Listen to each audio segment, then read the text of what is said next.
জাতীয় সংসদে 2020-21 অর্থ বছরের প্রস্তাবিত বাজেট উপস্থাপন।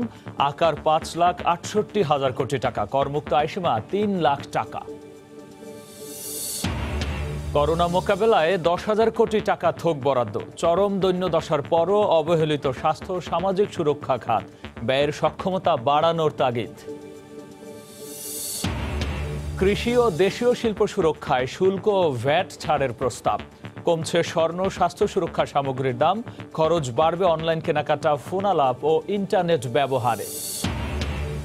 দেশে করোনায় আজও 37 জনের মৃত্যু, নতুন শনাক্ত 3,187, 24 ঘন্টায় সুস্থ প্রায় 850। এবং রেড জোন নারায়ণগঞ্জে এলাকা ভিত্তিক লকডাউন দিয়ে আবার তুলে নেয় বিড়ম্বনা। তীব্র সমালোচনার মুখে জেলা প্রশাসন, পরিস্থিতি বিবেচনায় পদক্ষেপ নেয়ার দাবি।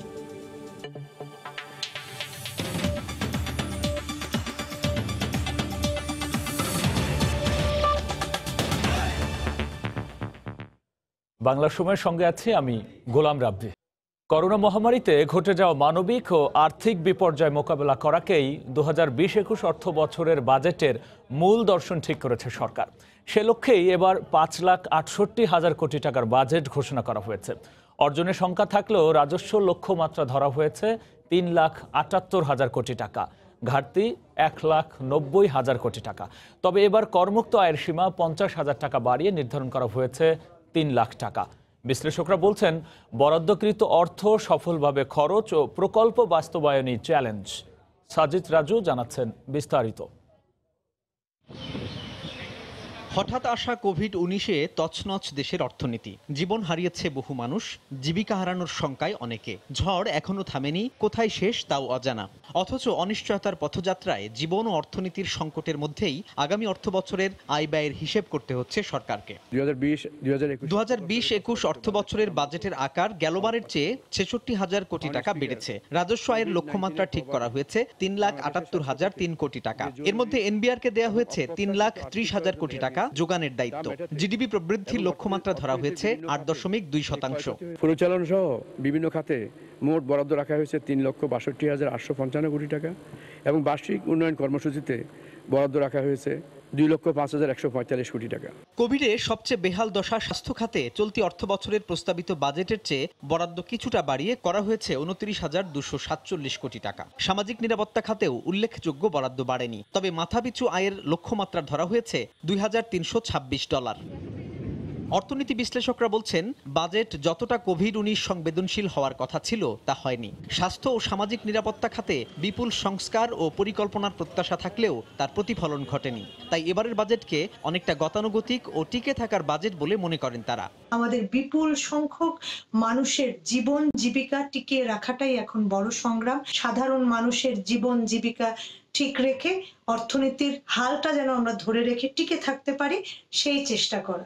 সার্বিকভাবে আমরা কিন্তু সামাজিক অবকাঠামোকে খুব বেশি গুরুত্ব দেওয়ার ব্যাপারে একটা প্রত্যাশা এবার বছর ছিল, বিশেষ করে স্বাস্থ্য খাতে, কিন্তু সেটার ক্ষেত্রে কিন্তু আমরা বড় ধরনের খুব একটা পরিবর্তন দেখতে পাইনি। তারা বলছেন, শুধু সরকারের একার প্রচেষ্টায় এই সংকট অবসান সম্ভব হবে না, আনতে হবে বেসরকারি খাতকে। এমনিতেই নানা সীমাবদ্ধতা ও দক্ষতার অভাবে বাজেট বরাদ্দের প্রায় 20% অর্থ খরচই হয় না। দুর্নীতি, দীর্ঘসূত্রিতা ও অপচয় তো নিত্যদিনের ঘটনা। এবার করোনা সংকট মোকাবেলায় গেলবারের চেয়ে খাতভিত্তিক বরাদ্দ বেড়েছে থোক বরাদ্দের পরিমাণ। বিশ্লেষকরা বলছেন, ঘুরে দাঁড়ানোর এই বাজেটে যে খাতে যতটুকু বরাদ্দই হয়েছে, শক্ত রাজনৈতিক অঙ্গীকারের ওপর ভর করে দরকার এর যথাযথ বাস্তবায়ন। সাজিদ রাজু, সময় সংবাদ, ঢাকা। এদিকে করোনা মোকাবেলায় থোক বরাদ্দ দেওয়া হয়েছে 10,000 কোটি টাকা। তবে চরম দৈন্যদশার পরও এবারের বাজেটেও অবহেলিত স্বাস্থ্য খাত। সর্বোচ্চ বরাদ্দের ক্রমে নবম স্থানে আছে এ খাত। গত অর্থ বছরের তুলনায় মাত্র 5,000 কোটি টাকা বেড়ে বরাদ্দ দেওয়া হয়েছে 29,247 কোটি টাকা। আতিকুর রহমান তমালের রিপোর্ট। খোদ স্বাস্থ্য মন্ত্রণালয় থেকে সামান্য কিছু দূরে অবস্থিত বঙ্গবন্ধু শেখ মুজিব মেডিকেল বিশ্ববিদ্যালয়। দেশের স্বনামধন্য এই মেডিকেলে করোনার নমুনা দিতে দিনের পর দিন অপেক্ষা করতে হয় শত শত রোগীকে। নেই নিয়ম শৃঙ্খলার বালাই, ভোগান্তির যেন অন্ত নেই। দেশের নামকরা মেডিকেলে যদি হয় এই দশা, তবে বাকি সব সরকারি বেসরকারি হাসপাতাল ও স্বাস্থ্যকেন্দ্রের কি অবস্থা হতে পারে তা কারোরই অজানা নয়। নেই পর্যাপ্ত কিট, নমুনা পরীক্ষায় ধীর গতি, নেই পর্যাপ্ত চিকিৎসক, নার্স, স্বাস্থ্যকর্মী কিংবা আইসিইউ সুবিধা। সর্বত্রই শুধু নিদারুণ নেই আর নেই এর হাহাকার। 2020-21 অর্থ বছরে এই খাতে ব্যয় ধরা হয়েছে 29,247 কোটি টাকা। 2019-20 অর্থ বছরের তুলনায় যা 5,500 কোটি টাকা বেশি। তবে এডিপি বা উন্নয়ন খাতে দেওয়া হয়েছে 12,500 কোটি টাকা। করোনা সামলাতে ডাক্তার, নার্স ও টেকনোলজিস্ট মিলে সম্প্রতি নিয়োগ দেওয়া হয়েছে 7,000 নতুন জনবল। কর্মীদের বেতন ভাতা সহ নতুন বাজেটে অনুন্নয়ন ব্যয় খাতে বরাদ্দ 16,747 কোটি টাকা, যা মোট বরাদ্দের অর্ধেকেরও বেশি। জরুরি ভিত্তিতে স্বাস্থ্য খাতে 529 কোটি টাকা বরাদ্দ প্রদান করা হয়েছে। বিশেষজ্ঞরা বলছেন, যা বরাদ্দ হয় তার বড় একটি অংশই আবার খরচ করতে না পারার কারণে ফিরে যায়। বাকিটুকুর মধ্যেও চলে লুটপাটের উৎসব। এই করোনা দুর্যোগের মধ্যে দেখা গেল সুরক্ষা সামগ্রী কিনতেও চলেছে 9-6।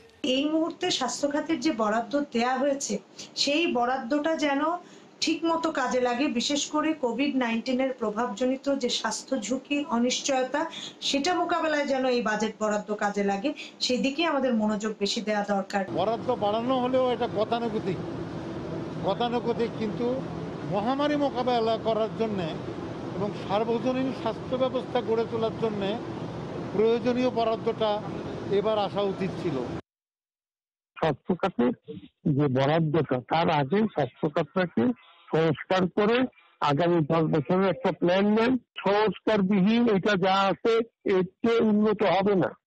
যন্ত্রপাতি কেনার দিকে যতটা আগ্রহ দেখা যায়, সেই যন্ত্রপাতি ব্যবহারের মানুষ আছে কিনা তা খোঁজ নেবার আগ্রহ দেখা যায় না। আবার যেখানে গোটা দুনিয়ায় বর্তমানে আইসিইউর জন্য হাহাকার, সেখানে খোদ রাজধানীর শিশু হাসপাতালেই অব্যবহৃত অবস্থায় পড়ে আছে করোনার আইসিইউ শয্যা। বিশেষজ্ঞদের জিজ্ঞাসা, বাজেটে বরাদ্দের আকার বাড়লেই কি সুস্থ হবে স্বাস্থ্য খাত? আগের অভিজ্ঞতা তেমনটি বলে না। তারা বলছেন, সর্ষের ভূত তাড়াতে না পারলে বাজেটে বরাদ্দের আকার যতই বড় হোক না কেন, স্বাস্থ্যের সেবা অধরাই থেকে যাবে। তাই প্রয়োজন স্বচ্ছতা, জবাবদিহিতা এবং সুষ্ঠু ব্যবস্থাপনা। ফাতিকুর রহমান তামাল, সময় সংবাদ, ঢাকা। করোনাকালে দেশের খাদ্য সংকট মোকাবেলার পাশাপাশি কৃষক বাঁচাতে দ্বিতীয় অগ্রাধিকার খাতে উঠে এসেছে কৃষির অবদান। নতুন অর্থ বছরে এই খাতে বরাদ্দ রাখা হয়েছে 29,983 কোটি টাকা। এছাড়াও কৃষির যান্ত্রিকীকরণ ও ভর্তুকিতেও বরাদ্দ বেড়েছে এই খাতে। সারের মূল্য অপরিবর্তিত রাখার পাশাপাশি প্রণোদনাও চলমান থাকবে কৃষি খাতে। দেবাশিস রায়ের রিপোর্টে বিস্তারিত। বৈশ্বিক মহামারীর মধ্যেও দেশ খাদ্য সংকটে পড়েনি। গেল 3 মাসে অনাহারে থাকেনি দেশের কোনো অঞ্চলের মানুষ। বৈশ্বিক এই দুরবস্থায় সীমিত আমদানি কার্যক্রমেও প্রয়োজন মিটিয়েছে দেশের কৃষি খাত। অর্থনীতির এই বড় দুঃসময়ে কৃষক ও কৃষি বাঁচিয়ে করোনা পরবর্তী পৃথিবীর সম্ভাব্য দুর্ভিক্ষ থেকে মানুষ রক্ষায় এবার বাজেটে দ্বিতীয় অগ্রাধিকার পেয়েছে কৃষি খাত।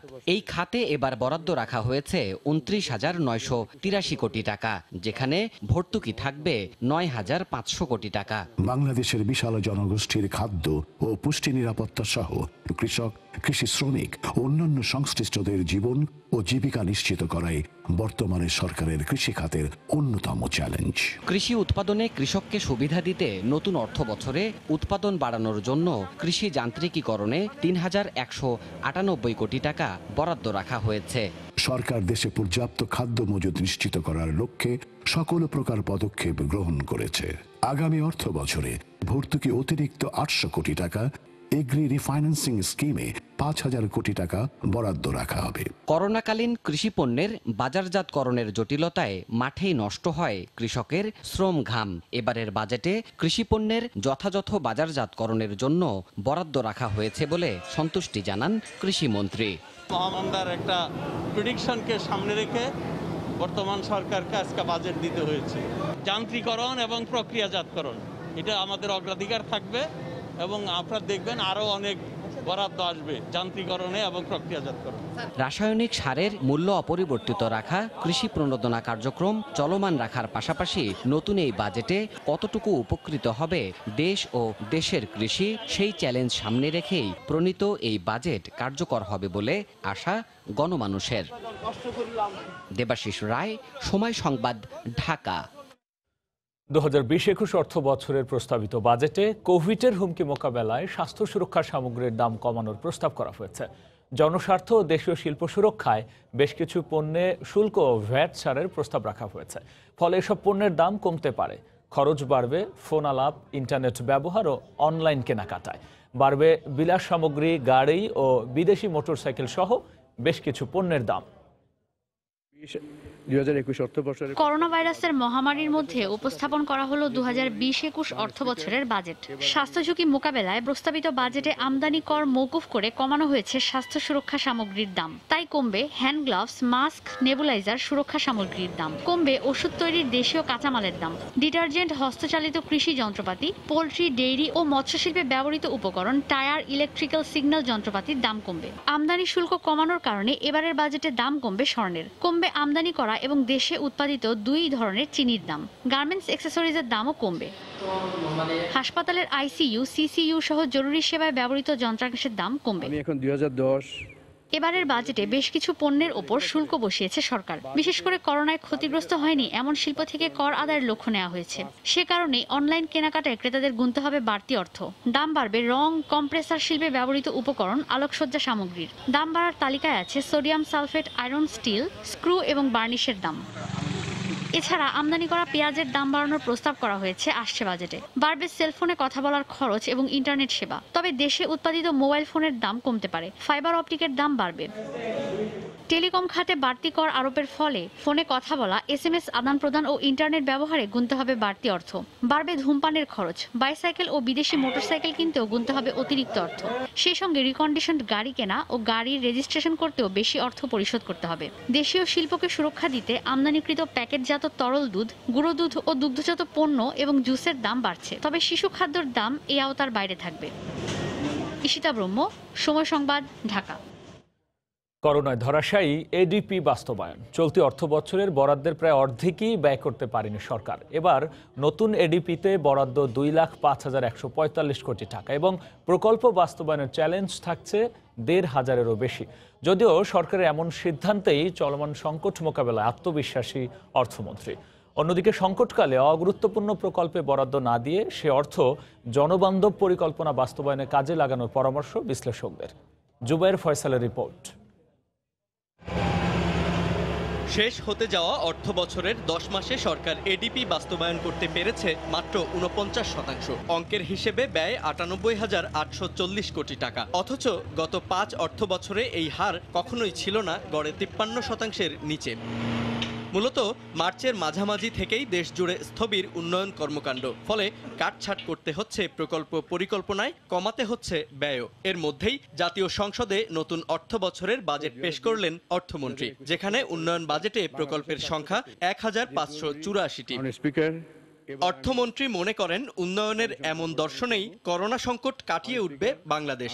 যদিও বাজেটে আমলে নেওয়া হয়নি ঘূর্ণিঝড় আম্পানকে। গতানুগতিক বাঁধ নির্মাণ আর অবকাঠামো উন্নয়নের পরিকল্পনাতেই সীমাবদ্ধ দুর্যোগ ব্যবস্থাপনা খাত। কোভিড-19-এর প্রভাবে অর্থনীতির বিভিন্ন খাতে যে ক্ষয়ক্ষতি হয়েছে তা পুনরুদ্ধারের কৌশল বিবেচনায় নিয়ে মূলত 2020-21 অর্থবর্ষের বাজেট প্রস্তুত করা হয়েছে।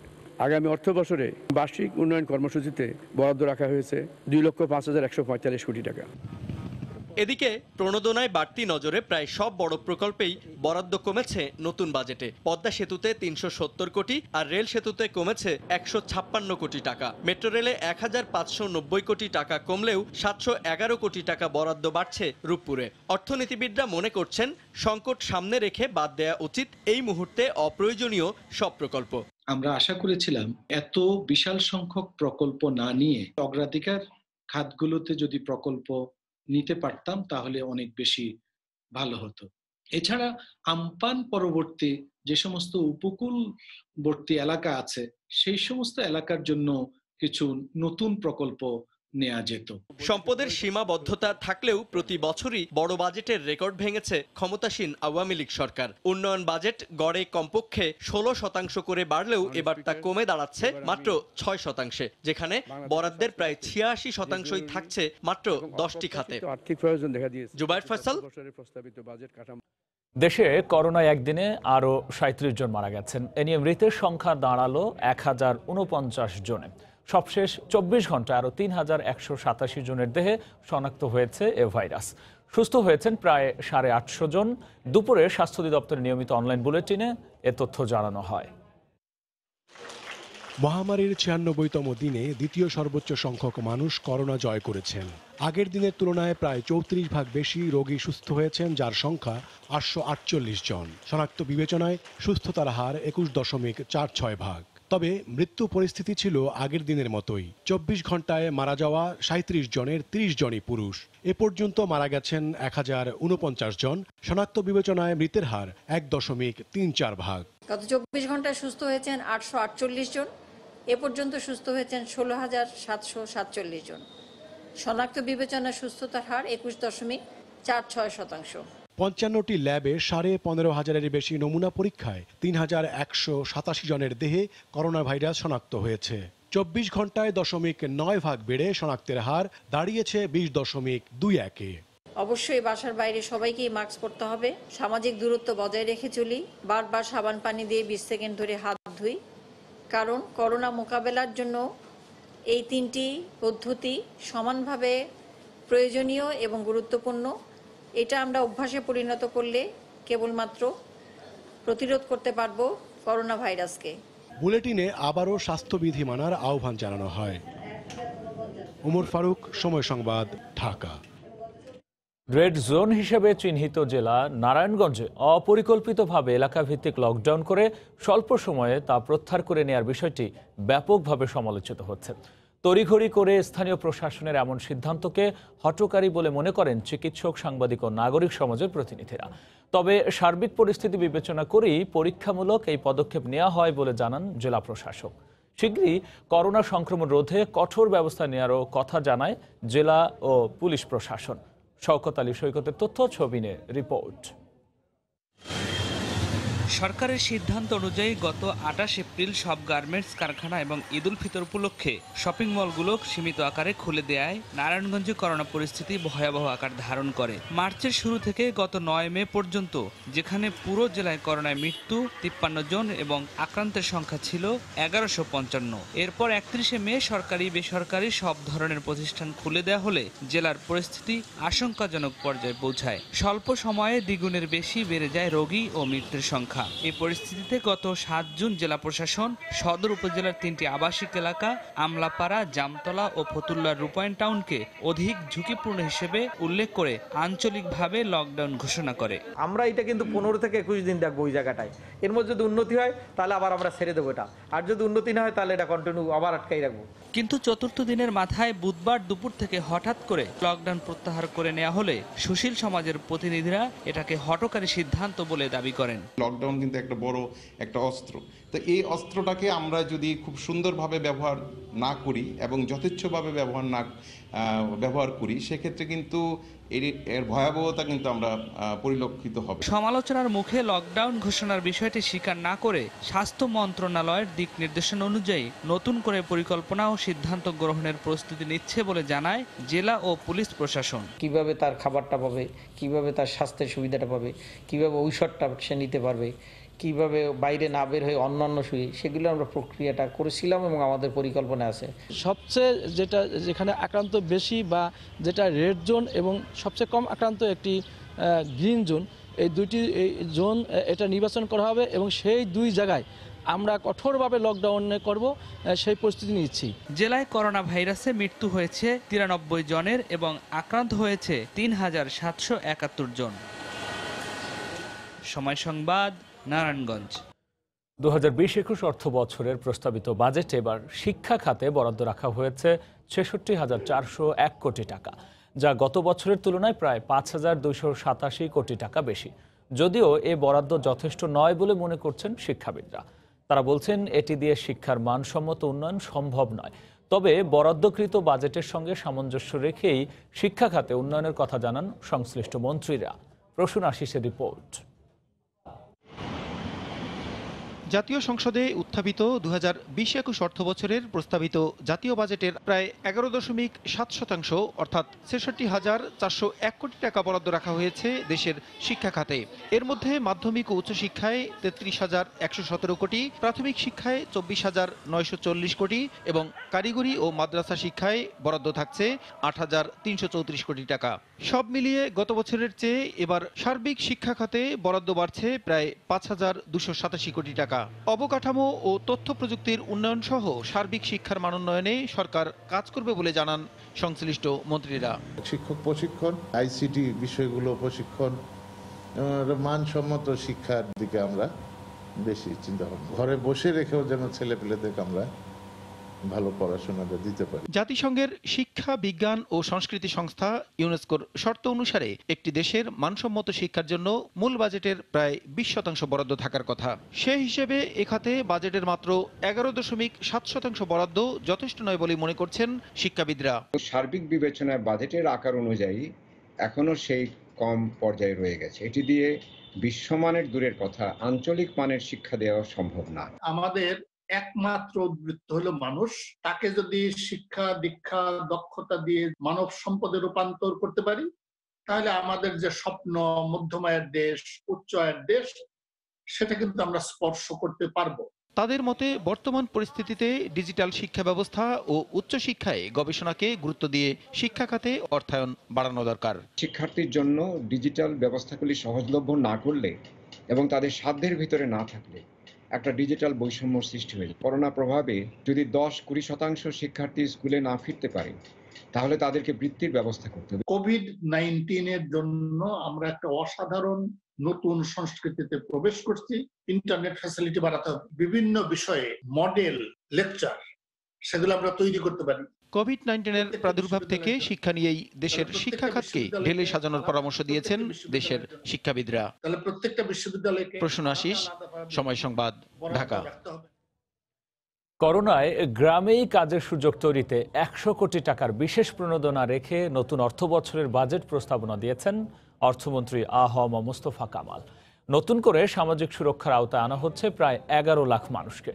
সব মিলে 2020-21 অর্থ বছরে সামাজিক নিরাপত্তা খাতে বরাদ্দ ধরা হয়েছে ৯৫,৫৭৪ কোটি টাকা, যা মোট বাজেটের ১৬.৮৩%। তবে বরাদ্দ বাড়লেও দুর্নীতি ও অনিয়ম বন্ধ না হলে সুফল মিলবে না বলে মত অর্থনীতিবিদদের। শুভ খানের রিপোর্ট। গবেষণা সংস্থা পিআরআই বলছে, করোনার ধাক্কায় চাকরি হারিয়েছেন প্রায় 2 কোটি মানুষ। এতে দারিদ্র্য সীমার নিচে চলে গেছে 6 কোটির বেশি জনগোষ্ঠী। দেশে করোনা শনাক্তের পর থেকে ক্ষতিগ্রস্ত 40 লাখ পরিবার চাল, ডাল সহ নিত্য প্রয়োজনীয় দ্রব্য ত্রাণ পাচ্ছেন। 50 লাখ পরিবারকে মোবাইল ফোনে 2,500 টাকা করে আর্থিক সহায়তা দিয়েছে সরকার। এসব কর্মসূচি সচল রাখতে প্রায় 14,000 কোটি টাকা বাড়িয়ে প্রস্তাবিত 2020-21 অর্থ বছরের বাজেটে সামাজিক সুরক্ষা খাতে 95,574 কোটি টাকা বরাদ্দ রাখা হয়েছে। 1 কোটির বেশি মানুষকে আনা হয়েছে সামাজিক সুরক্ষার আওতায়। তবে বাড়ছে না ভাতার পরিমাণ। আগামী 2020-21 অর্থ বছরে সামাজিক নিরাপত্তা খাতে মোট 95,155 কোটি টাকা বরাদ্দ রাখা হয়েছে। আগামী অর্থ বছরে চলমান সকল সামাজিক নিরাপত্তা কর্মসূচির পাশাপাশি সর্বাধিক দারিদ্র্যপ্রবণ 100টি উপজেলায় বিদ্যমান নীতিমালা অনুযায়ী সকল প্রবীণ ব্যক্তিকে বয়স্ক ভাতার আওতায় আনা হবে। সরকারি ত্রাণ বিতরণে 9/6 অভিযোগে এরই মধ্যে 29 জন ইউপি চেয়ারম্যান সহ 87 জন জনপ্রতিনিধিকে সাময়িক বরখাস্ত করেছে সরকার। তাই বরাদ্দকৃত অর্থ বিতরণে স্বচ্ছতার উপর জোর দিলেন এই অর্থনীতিবিদ। অনেক লিকেজ আছে, টার্গেটিং এর সমস্যা আছে, সেই জিনিসগুলোকে যেন প্রপারলি অ্যাড্রেস করা যায় এবং যতটুকু সম্ভব দুর্নীতিমুক্ত, যতটুকু সম্ভব অনিয়ম থেকে বের হয়ে এসে এই ক্রিটিক্যাল টাইমে এই দরিদ্র জনগোষ্ঠী এবং নতুন করে যারা দরিদ্র হয়েছে সেই জনগোষ্ঠীকে সহায়তা প্রদান করা যায়। করোনায় কর্মহীন মানুষের বেশিরভাগ গ্রাম কেন্দ্রিক হওয়ায় নতুন বাজেটের পরিকল্পনা বাস্তবায়ন অত্যন্ত জরুরি বলে মনে করছেন বিশ্লেষকরা। 210 কোটি। শুভ খান, সময় সংবাদ, ঢাকা। রাজস্ব আদায়ে বিশাল ঘাটতি মাথায় নিয়ে আগামী অর্থ বছরের জন্য লক্ষ্যমাত্রা বাড়িয়ে 3,78,000 কোটি টাকা প্রস্তাব করেছে সরকার। তবে করোনা সংকটে বিধ্বস্ত অর্থনীতি পুনরুদ্ধারে বাজেটে কর ছাড় দেওয়া হয়েছে বিভিন্ন খাতে। কমানো হচ্ছে কর্পোরেট কর হারও। জরিমানা ছাড়াই রাখা হচ্ছে কালো টাকা সাদা করার সুযোগ। মহামারীকালে আয়ের সুযোগ নিম্নমুখী থাকায় লক্ষ্যমাত্রা অর্জন সম্ভব নয় বলে মনে করেন অর্থনীতিবিদরা। বিস্তারিত জানাচ্ছেন হাজরা শিউলি। উচ্চ প্রবৃদ্ধির ধারাবাহিকতা বজায় রাখতে প্রতি বছরই এনবিআর এর উপর পড়ে বিশাল রাজস্ব সংগ্রহের দায়িত্ব। করোনা সংকটের প্রেক্ষাপট ভিন্ন হলেও লক্ষ্যমাত্রা কমেনি।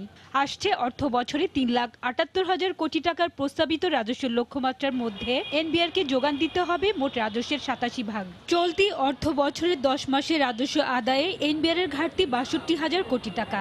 এরপরও গেল বাজেটের চেয়ে 4,500 কোটি টাকা বাড়িয়ে 2020-21 অর্থ বছরের প্রস্তাবিত বাজেটে এনবিআরকে দেওয়া হয়েছে 3,30,000 কোটি টাকার রাজস্ব আদায়ের লক্ষ্যমাত্রা। বিভিন্ন খাতে অটোমেশনের মাধ্যমে আগামী অর্থ বছরে রাজস্ব লক্ষ্যমাত্রা পূরণের লক্ষ্য সরকারের।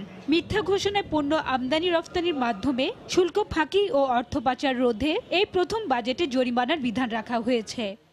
আগামী 2020-2021 অর্থ বছরে মোট রাজস্ব আয় প্রাক্কলন করা হয়েছে 3,78,000 কোটি টাকা। এর মধ্যে জাতীয় রাজস্ব বোর্ড উৎস হতে 3,30,000 কোটি টাকা এবং অন্যান্য উৎস হতে 48,000 কোটি টাকা সংগ্রহ করা হবে। ঘোষিত বাজেটে নেই বাড়তি করের চাপ। বিনিয়োগ বাড়িয়ে কর্মসংস্থান সৃষ্টিতে কমানো হয়েছে কর্পোরেট কর হার। দীর্ঘ 4 বছর পর বাড়ানো হয়েছে করমুক্ত আয়সীমা। 10% কর দিয়ে এবারের বাজেটও রাখা হয়েছে কালো টাকা সাদা করার সুযোগ। ব্যক্তি শ্রেণীর করদাতাগণের ক্ষেত্রে পুরুষ করদাতাদের করমুক্ত আয় সীমা 2,50,000 টাকা থেকে বৃদ্ধি করে 3 লক্ষ টাকা। বর্তমান সংকটে অভ্যন্তরীণ খাতে আয় বাড়ার সম্ভাবনা ক্ষীণ হওয়ায় রাজস্ব লক্ষ্যমাত্রাও অর্জন কঠিন হবে বলে মনে করেন অর্থনীতিবিদরা। যে অর্থনীতির থেকে আমি রেভিনিউ আর্ন করব, সেই অর্থনীতি যদি সচল না থাকে তাহলে তো আমার রেভিনিউ আসবে না। আরো বৃহত্তর পরিসরে রাজস্ব আদায় বাড়ানো সম্ভব ট্যাক্স নেট বাড়িয়ে।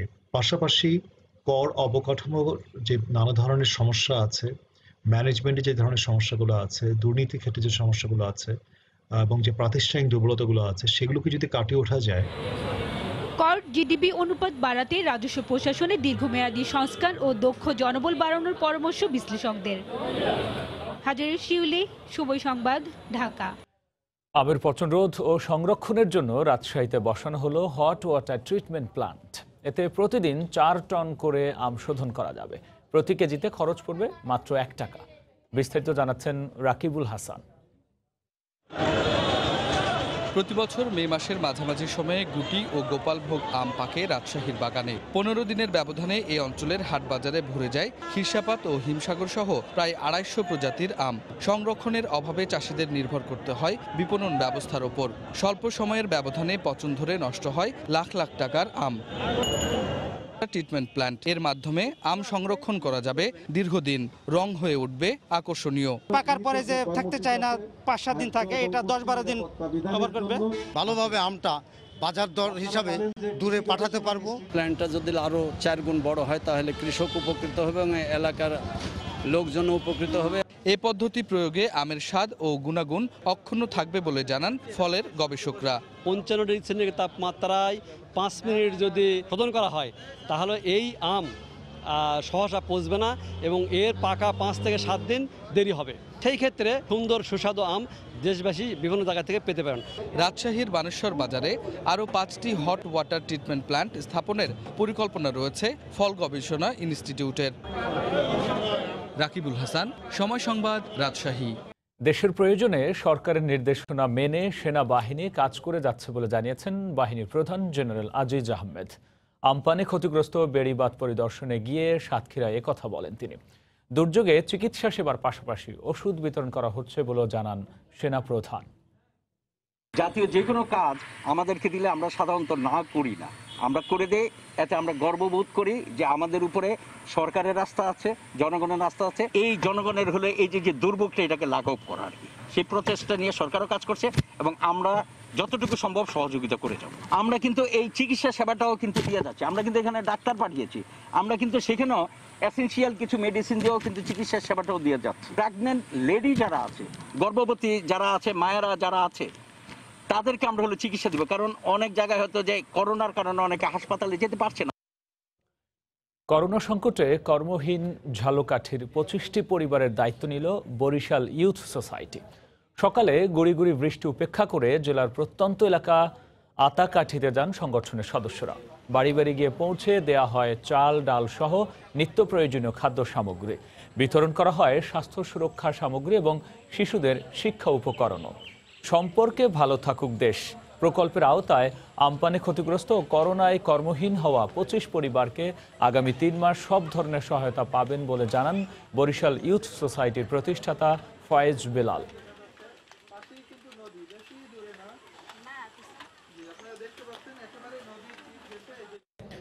বাংলা সময় শীর্ষ সংবাদ জানিয়ে দিচ্ছে আরও একবার।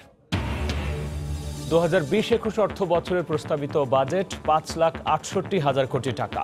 করোনাকালের বিপর্যয় মোকাবেলায় লক্ষ্য করমুক্ত আয়সীমা 3 লাখ টাকা।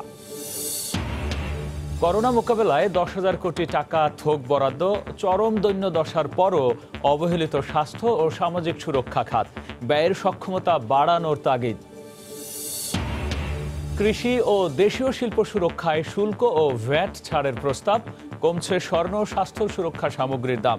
খরচ বাড়বে অনলাইন কেনাকাটা, ফোন আলাপ ও ইন্টারনেট ব্যবহারে। দেশে করোনায় আজও 37 জনের মৃত্যু। নতুন শনাক্ত 3,187। 24 ঘন্টায় সুস্থ প্রায় 850। এবং রেড জোন নারায়ণগঞ্জে এলাকাভিত্তিক লকডাউন দিয়ে আবার তুলে নেয় বিড়ম্বনা। তীব্র সমালোচনার মুখে জেলা প্রশাসন। পরিস্থিতি বিবেচনায় পদক্ষেপ নেয়ার দাবি। এই ছিল বাংলা সময়। যে কোনো খবর পেতে ভিজিট করুন সময়নিউজ.tv। আপনার মোবাইলে সময় সংবাদ দেখতেও সব খবর পেতে ডাউনলোড করুন সময় অ্যাপ। সঙ্গে থাকুন সময়।